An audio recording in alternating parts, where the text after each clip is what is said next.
State sentinel में आपका स्वागत। मैं हूं रविंद्र सिंह। ऐसा बड़ा कम हुआ है कि मैंने किसी कॉरपोरेटर का इंटरव्यू किया हो। मैं इस वक्त वार्ड नंबर 46 संजय नगर में हूं और पिछले 3-4 दिन से मैं लगातार ये इन्वेस्टिगेट कर रहा था कि क्या वाकई ही वार्ड नंबर 46 संजय नगर में डेवलपमेंट हुई है। और कुछ देर पहले एक सर्वे भी हुआ है, हालांकि उसका अभी रिजल्ट आउट नहीं हुआ। उस सर्वे में भी ये माना जा रहा है कि वार्ड नंबर 46 संजय नगर जो है वो नंबर 1 है। और इसी को लेकर जब हमने सर्वे शुरू किया, हम वार्ड नंबर 46 की हर गली में गए। हर गली में लाइट लगी हुई है, हर गली में। और जिस वक्त जहां से मैं रिपोर्ट कर रहा हूं, इस तरह के पार्क आपको गांधीनगर, त्रिकुटा नगर में देखने को मिलेंगे, लेकिन संजय नगर, डिगियाना, इन सब एरियो में ऐसे पार्क नहीं हैं। और अगर हैं भी हैं कहीं, वो मेंटेन नहीं है, एक बार बना के छोड़ दिए। पिछले 6 महीने पहले ये पार्क कंप्लीट हुआ और संजय नगर के लोगों को एक सौगात मिली, वार्ड नंबर 46 के लोगों को। इसलिए मैंने जरूरी समझा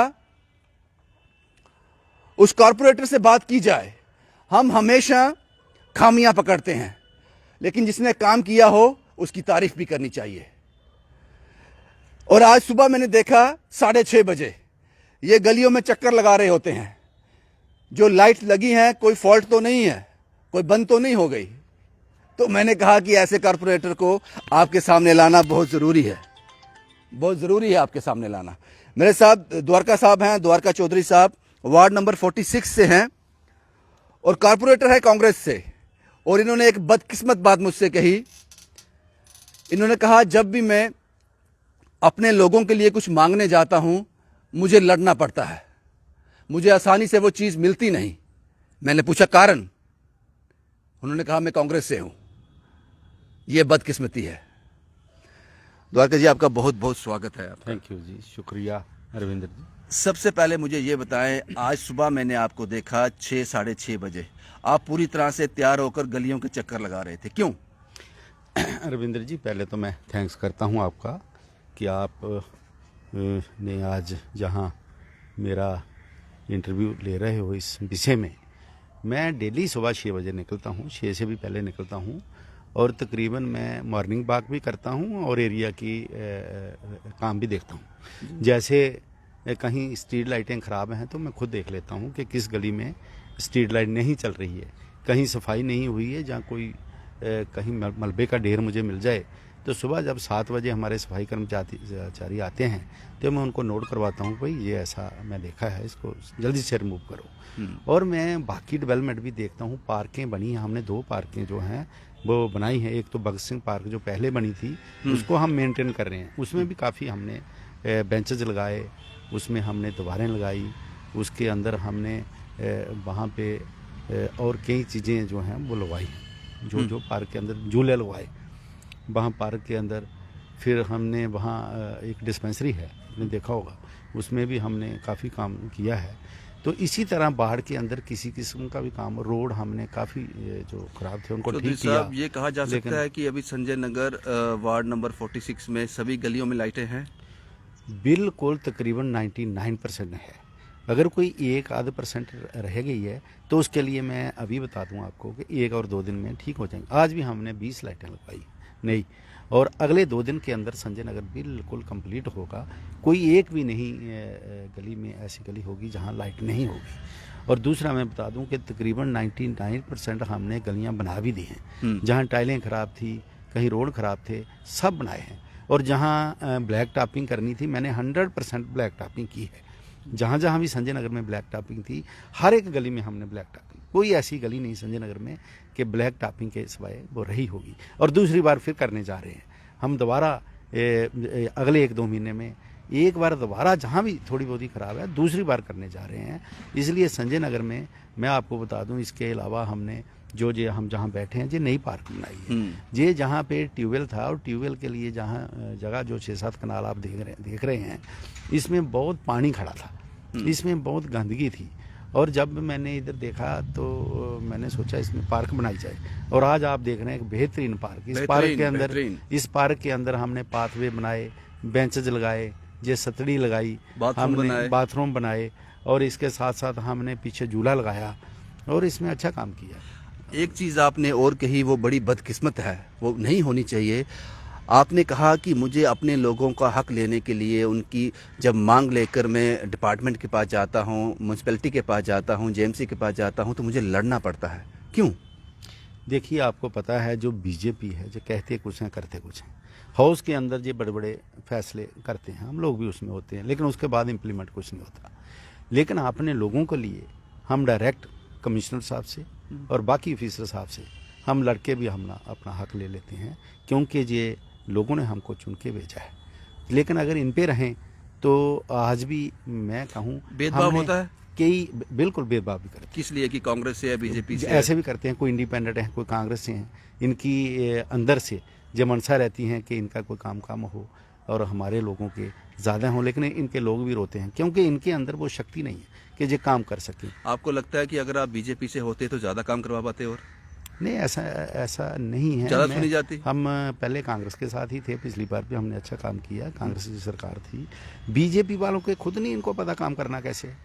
पहले मेयर साहब रहे, उनको भी कई फैसले ऐसे किए जो इम्प्लीमेंट ही नहीं किए गए। अभी नए मेयर साहब आए हैं, जिस दिन इन्होंने बैठे और पहला अगर आप इनका इंटरव्यू देखें तो इन्होंने कहा था जी हर 15 दिन के बाद जनरल हाउस की मीटिंग होगी और 2 दिन चलेगी, और महीने में 2 मीटिंग जो होंगी, मतलब 4 दिन चलेंगी। आज 1.5 महीना होने वाला, एक मीटिंग भी नहीं करवाई। बताइए सच कहाँ बोलते हैं ये लोग। तो इसलिए इनकी करने और कथनी में बहुत फ़र्क है। मैंने कई बार इन मेयर साहब को मैंने कल ही फ़ोन किया था कि आप जनरल हाउस की मीटिंग क्यों नहीं करवा रहे। आपने तो ऐसे बोला था। क्या जवाब? नहीं, मैं सेटिंग कर रहा हूँ, मैं अंदर से कुछ ऐसे नई चेंजिंग कर रहा हूँ। नई चेंजिंग क्या करनी? जब तक हमारी जनरल हाउस की मीटिंग नहीं होगी, कारपोरेटर अपनी बात कहाँ रखेगा? सपोज करो मुझे अपनी बाढ़ के लिए कुछ चाहिए, कोई मैंने बात रखनी है, तो वो मुझे हाउस के अंदर रखनी पड़ेगी। वो एक रिकॉर्डेड बात होती है, उसके ऊपर कोई फैसला होता है। ऑफिसर साहब बैठे होते हैं, उनको पता चलता है, कमिश्नर साहब सामने होते हैं, उनको पता चलता है कि इनकी लोगों की बाढ़ के अंदर ये डिमांड है, ये बड़ा जरूरी काम है, इसको करना है। जब मीटिंगें ही नहीं करनी, हमारा एक्ट है, कोई एक्ट के मुताबिक तो हमने इसके लिए कोई आवाज़ उठाई है? बहुत बार हमने प्रोटेस्ट किए हैं, हमने धरने दिए हैं, तब जा करके मीटिंगें होती थी। पिछली बार हमारी 48 महीने के अंदर सिर्फ 17 मीटिंग जो हुई, जबकि 48 होनी चाहिए थे एज पर एक्ट। हर महीने एक मीटिंग। हाँ, हमारे एक्ट में लिखा है कि मिनिमम 1 मीटिंग जो है वो बहुत जरूरी है। वो कारण क्या बताते हैं इसका? कारण ये बताते हैं जी, कभी बीच कोविड बता दिया, कभी कुछ बता दिया। ये तो मीटिंग से डरते थे, मैं सच बताऊं, क्योंकि वहां पे कारपोरेटर लड़ते थे इनके साथ अपने हक के लिए, इनको जवाब देना नहीं आता था, जिसके कारण ये लोगों ने मीटिंग जो है वो कम करवाई। आपने मुझे एक बात और बताई चौधरी साहब, आपने कहा कि एक सर्वे हुआ है, उस सर्वे के मुताबिक जो विक्रम चौक ब्रिज है, तवी ब्रिज है, उसके इधर जितने भी वार्ड्स हैं, वार्ड नंबर 46 संजय नगर जो है वो पहले नंबर पे है। ये रिजल्ट अभी तक आउट नहीं हुआ। देखिए, जहाँ पे एक टीम आई थी उसमें सेंट्रल गवर्नमेंट के लोग थे, स्मार्ट सिटी जम्मू के कुछ लोग थे, जम्मू म्यूनसिपल कॉरपोरेशन के कुछ लोग थे, हमारा स्टाफ था जेएमसी का, जो हमारा सैनिटेशन स्टाफ है। इन्होंने एक सारी पूरे जम्मू शहर के अंदर सर्वे किए बाढ़ों के। जो पुल के इधर बाढ़ें हैं हमारी 28 बाढ़ें जितनी भी हैं, पहले 26 थी, अभी बढ़ गई।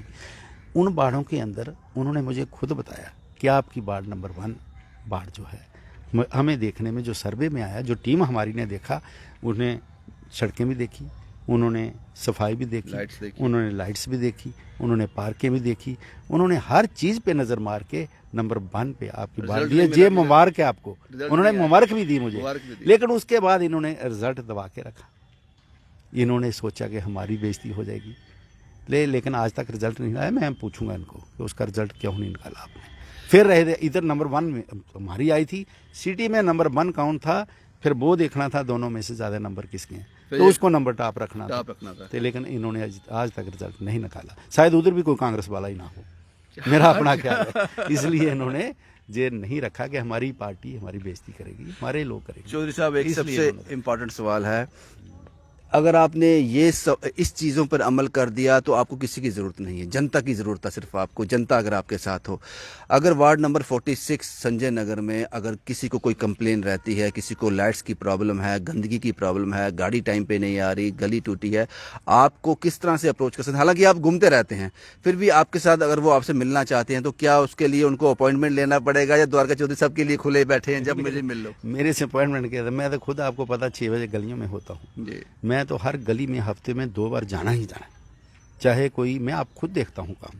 मेरे पास आने की कोई अपॉइंटमेंट, रात को 2 बजे भी फ़ोन करो तो मैं तैयार होता हूँ, जब मर्जी कोई मेरे से आ जाए। लेकिन सिर्फ ये है कि कोई बात हो, कोई काम हो जो करने वाला हो, जब मर्जी कोई आए हम करेंगे। रात को भी जाते हैं हम, कई बारी पुलिस स्टेशन गए हैं, मैंने देखा है कोरोना में आपको मैं भी जाता काम था। करते हुए। कोरोना में हमने बहुत काम किया, हर गली में जाके काम किया है, इसलिए मेरे से लोग प्यार करते हैं। मैं दूसरी बार इलेक्शन लड़ी थी, आपको पता ही है, 2005 में इलेक्शन लड़ी और मेरा जो काम किया हुआ था उसी का रिजल्ट मुझे मिला। उसका क्योंकि रिजल्ट मिला, फिर रिपीट हो गए आप। 2018 में आपको पता ही था कि इधर क्या आंधी चल रही थी, लेकिन उसके बावजूद लोगों ने मुझे अच्छे वोट दे करके कामयाब किया। यही सवाल मेरा अगला था। मैं थैंक्स करता हूँ लोगों का। यही सवाल मेरा अगला था कि इस दौर में जब अब दूसरी पारी आपने जीता है, ये कॉर्पोरेटर का इलेक्शन जीता है, तब बीजेपी का दौर था, एक आंधी थी बीजेपी भी। उस समय में अपनी सीट को बचा पाना बहुत मुश्किल था। आपके लोगों ने आपके साथ खड़े रहे, आपके काम को सराहा उन्होंने, उसी का नतीजा निकला। मैं वही बता रहा हूँ कि 2005 में इलेक्शन हुई, मुझे 980 वोट मिले थे, अभी मुझे 1800 से भी ज़्यादा वोट मिले, डबल वोट मिला। और तब मैं जो जीता था सिर्फ 58 वोट से जीता था, अब मैं 400 वोट से जीता हूँ। लोगों ने मेरी कदर की है, मेरे काम की कदर की है, और लोगों के साथ में जो बहुत प्यार है, लोग मेरी हर एक्टिविटी को जानते हैं। लोग कोई भी काम मुझे बताएं, मैं जब तक वो काम खत्म नहीं हो मुझे भी चैन नहीं आ सकता, चाहे कहीं से भी। चौधरी साहब, ये सियासी सफ़र कहाँ रुकेगा? कॉर्पोरेटर से आगे अब क्या? थोड़ा लोग जानना चाहते हैं कि आपने इतना इसमें कोई दो राय नहीं है, क्योंकि हमारा साफ रहता है कि यहाँ हमें खामियां दिखती हैं, हम सवाल पूछ लेते हैं। इसलिए मैंने आज आपका इंटरव्यू करना बेहतर समझा कि आपका मैंने पूरा निरीक्षण किया, गलियों का, लाइट्स का, सब सराहनीय था, इसलिए मैं आपका इंटरव्यू कर रहा हूँ। चौधरी साहब, कहाँ जाके ब्रेक मारेंगे? कहाँ सियासी का आगे कोई एमएलए के लिए लड़ना है, या कॉर्पोरेटर तक की ये सफ़र थम जाएगा?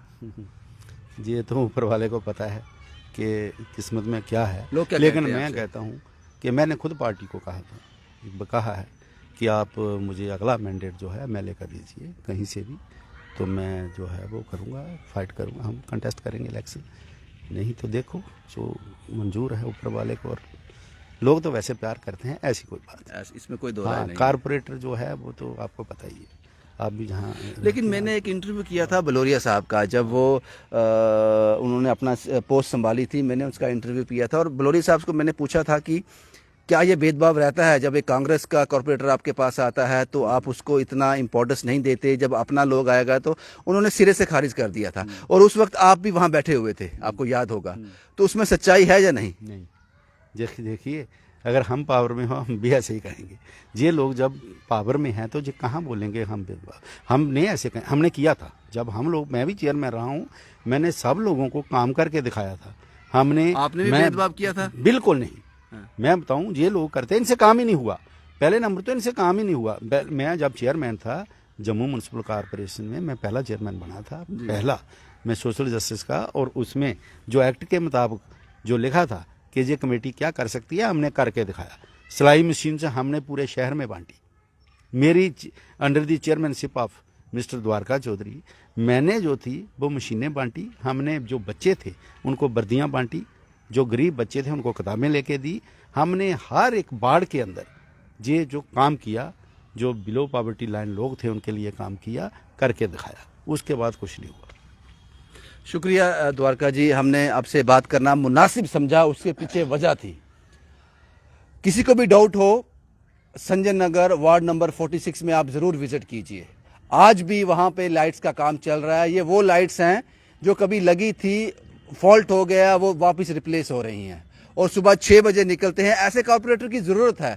और द्वारका जी ने कहा कि अगली जो मंशा है, अगला जो पड़ाव है, वो एमएलए की इलेक्शन है। शायद ऐसे मिनिस्टर की ज़रूरत भी है, ऐसे एमएलए की ज़रूरत भी है। अगर जो कॉर्पोरेटर होते हुए इन्होंने अपना रोल निभाया है, वो रोल को वहाँ भी निभा सके। आप उसके लिए वचनबद्ध हो। जो काम अभी एज ए कॉर्पोरेटर कर रहे हो, एज ए एमएलए भी वही होगा। काम करेंगे हम, काम करना हमने सीखा है और हमें पता है पब्लिक का काम कैसे करना है, हम करते रहेंगे, चाहे एमएलए हो चाहे कॉर्पोरेटर हो, काम करते रहेंगे। इसीलिए हमने ज़रूरी समझा ये इंटरव्यू द्वारका चौधरी से आपको रूबरू करवाएं और ऐसी शख्सियत को, क्योंकि हमारा काम ये नहीं है कि हर वक्त खामियां ढूंढनी, हमें अप्रिशिएट भी करना है उन लोगों को जो वाकई ग्राउंड में काम कर रहे हैं। शुभम कुमार के साथ Ravindra Singh, the state sentinel के लिए।